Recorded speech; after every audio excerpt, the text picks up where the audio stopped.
الحمد لله رب العالمين الرحمن الرحيم مالك يوم الدين إياك نعبد وإياك نستعين اهدنا الصراط المستقيم صراط الذين أنعمت عليهم غير المغضوب عليهم ولا الضالين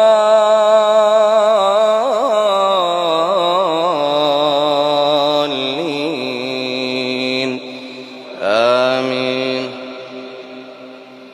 سبحان الذي أسرى بعبده ليلا من المسجد الحرام إلى المسجد الأقصى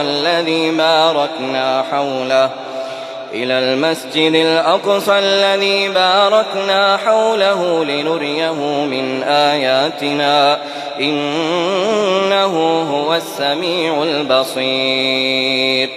وآتينا موسى الكتاب وجعلناه هدى لبني إسرائيل ألا تتخذوا من دوني وكيلا ذرية من حملنا مع نوح إنه كان عبدا شكورا. وقضينا إلى بني إسرائيل في الكتاب لتفسدن في الأرض مرتين ولتعلن علوا كبيرا. فإذا جاء وعد أولاهما بعثنا عليكم عبادا لنا أولي بأس شديد فجاسوا خلال الديار وكان وعدا مفعولا. ثم رددنا لكم الكرة عليهم وأمددناكم بأموال وبنين وجعلناكم أكثر نفيرا. إن أحسنتم لأنفسكم وإن أسأتم فلها. فإذا جاء وعد الآخرة ليسوءوا وجوهكم وليدخلوا المسجد كما دخلوه أول مرة وليتبروا ما علوا تتبيرا. عسى ربكم أن يرحمكم وإن عدتم عدنا وجعلنا جهنم للكافرين حصيرا. إن هذا القرآن يهدي للتي هي أقوم ويبشر المؤمنين الذين يعملون الصالحات أن لهم أجرا كبيرا وأن الذين لا يؤمنون بالآخرة أعتدنا لهم عذابا أليما. ويدعو الإنسان بالشر دعاءه بالخير وكان الإنسان عجولا.